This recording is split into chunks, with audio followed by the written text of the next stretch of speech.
Big boss Malayalam season 7 റിവ്യൂവിലേക്ക് എല്ലാവർക്കും സ്വാഗതം. ശരിക്കും ജിസേലിൻ്റെ കാര്യം പറയുകയാണെങ്കിൽ ജിസേൽ അത്യാവശ്യം അങ്ങോട്ടും ഇങ്ങോട്ടും ഒക്കെ നിൽക്കും, ചാഞ്ചാടി നിൽക്കും. എങ്കിലും ജിസേലിൻ്റെ ഒരു കാര്യം പറയുകയാണെങ്കിൽ എത്ര വഴക്കും പ്രശ്നങ്ങളും ഒക്കെ ഉണ്ടായിക്കഴിഞ്ഞാലും ജിസേൽ ആരെടുത്തും അങ്ങനെ ഭയങ്കരമായിട്ടുള്ള വിരോധം വെച്ചുകൊണ്ട് നടക്കുന്നതായിട്ടൊന്നും കാണുന്നില്ല കേട്ടോ. ജിസേലിൻ്റെ വസ്ത്രധാരണം വളരെ മോശമാണ്, നമുക്കതൊരിക്കലും അംഗീകരിക്കാൻ പറ്റില്ല.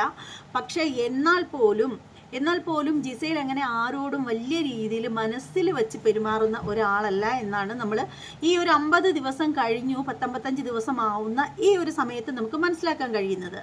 അപ്പോൾ കിച്ചൺ ഡ്യൂട്ടിയിൽ നമുക്കറിയാം ബിന്നിയുടെ നേതൃത്വത്തിലാണ് കിച്ചൺ ഡ്യൂട്ടിയും കാര്യങ്ങളൊക്കെ പോകുന്നത്.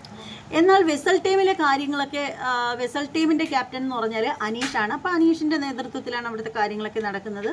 അപ്പോൾ ആ ഒരു സമയത്ത് പലപ്പോഴും ആദിലയ്ക്ക് മനസ്സിലാക്കിയെടുത്തോളം ജോലിയൊന്നും ചെയ്യുന്നതിനോട് പുള്ളിക്കാരത്തേക്ക് ഒരു താല്പര്യമില്ല, വെട്ടി വിഴുങ്ങുന്നതിന് ഒരു പ്രശ്നവും ഇല്ലേം താനും.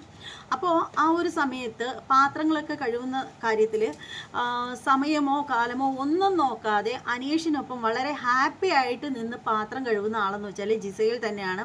ജിസേൽ വന്ന സമയത്ത് ജിസേലിന് എല്ലാത്തിനും മടിയുണ്ടായിരുന്നുവെങ്കിലും പാത്രം കഴുകുന്ന കാര്യത്തിൽ കൈവയ്യാതിരുന്ന സമയത്ത് പോലും ജിസേൽ ഒരുപാട് അഡ്ജസ്റ്റ് ചെയ്തത് നമ്മൾ കണ്ടതാണ്.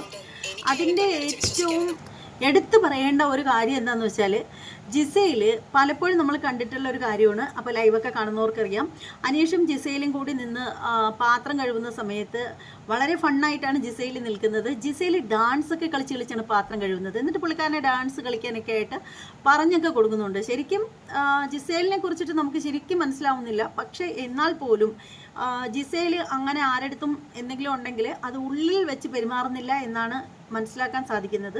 നിങ്ങൾക്ക് എന്താണ് ജിസേൽ എന്ന് പറയുന്ന ആ ഒരു മത്സരാർത്ഥിയെക്കുറിച്ചുള്ള നിങ്ങളുടെയൊക്കെ അഭിപ്രായം എന്താണെന്ന് വെച്ചാൽ കമൻറ്റ് ബോക്സിൽ രേഖപ്പെടുത്തുക. ചാനൽ സബ്സ്ക്രൈബ് ചെയ്തിട്ടില്ലാത്ത ആളുകളുണ്ടെങ്കിൽ ഒന്ന് സബ്സ്ക്രൈബ് ചെയ്ത് സപ്പോർട്ട് ചെയ്യുക. ഇനി മറ്റൊരു വീഡിയോ ആയിട്ട് വീണ്ടും കാണാം. അതുവരെ എല്ലാവർക്കും ബൈ.